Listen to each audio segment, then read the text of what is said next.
Guys, welcome to The Pulse. We told you we'd be back every week, so we're doing it again, and we are excited today. We've got a Philly guy, and I know some of you watch this nationally, but respect to the Philly guy. TV host, musician, musical director, teacher of music. But I'm going to go back to Philly guy. Kevin Eubanks joins us on The Pulse. Hello, sir. Thank you. Thanks for having me. I was checking out your show, the opening show. Man, it was beautiful. Very nice, man. I appreciate it. I've got this whole, you're a musical guy, so you get all this. I've got this soundboard and everything in front of me. Right. That I don't really know how to use. So I'm sitting here acting like I understand all this. I feel like I should hit some sort of button and there should be theme music or something playing for you when we introduce you. That's all right. See all this stuff back here? Yeah. I call somebody that comes over and presses the buttons for me. If I want to pretend like I know what's back here, no, it's just a prop for this moment. You started smiling when I focused on Philly guy. Yes. That's still near and dear. Absolutely. I've been living in LA for a long time now. I go back to Philly lots during the year. And my brothers, my mom, everybody, I grew up, all my friends. Philly is where it all started. Musically, everything.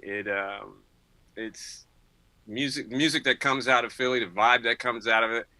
You can be in different parts of the world. You're at the lobby of a hotel and you hear some music that's from Philly.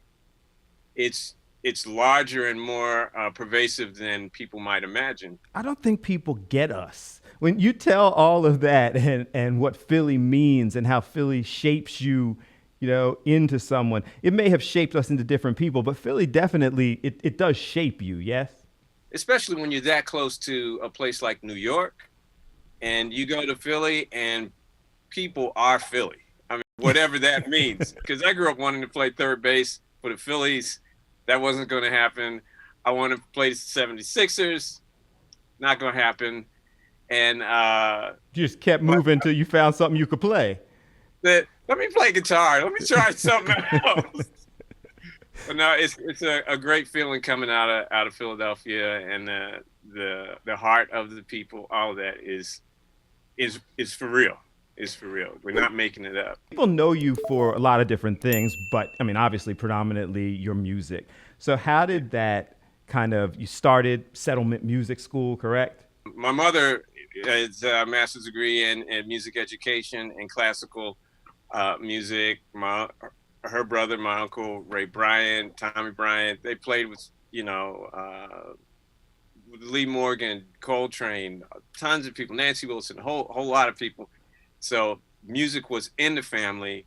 It just grew up and grew up. It was really, we had no chance to do anything else because we were so overwhelmed with music all the time. Hearing Bach music when she's teaching lessons. She taught in public school for 35 years, teaching music. So that's where we grew up in. So it was just a natural thing for us to do. We try to inspire, and you try to inspire. You teach, you do all of that for young people. But when you kind of pattern that, you had patterns for you. Now, is that part of that message, why you're into the schools or why you're teaching or why you're actively into community? When we were growing up, we're going back and forth to school, catching a bus, doing what, but back then, seeing kids walking around with instruments going back and forth to school, that was a normal thing. That was in the neighborhood. And people liked that. Everybody you ran into, they say, keep doing it, keep playing your music. And we're just going to school. We're like, what are they talking? We're going to do it. And as you grow up, you realize that it influences neighborhoods. It influences people to see children participating in things like that. And once you get used to that, showing up on time, playing, recitals at your school, things like that. We don't know the value of that, but all of that is extremely important. There are violence issues in Philly right now. And there's also this kind of comparison or this parallel where the in quotes extracurriculars, music out of the schools and those types of things out of the schools. Do you believe, and you're involved in this, that making sure the music is in the schools really is one of those potential solutions? It really disturbs me that music is not just so much into the school systems. I don't understand why it comes out. It's not just music.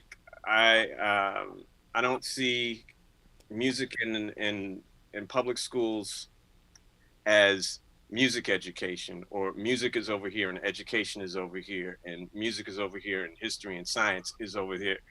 All of that is the same thing. Music is education. So it's not music education, it's education. And it will help you, it'll help you along in when you get into the workplace where you have to work with other people. Mm-hmm. If you start doing that when you're a child, when you're in elementary school, middle school, high school, and you get to study at school, that means you have to show up on time. You have to take direction. You have to listen to what's going on. You come together. You can see that this person, we come together and we make this music, and people come to the school to see it. It teaches you to practice, to have discipline. All of those things, you need that when you're into the workplace anyway.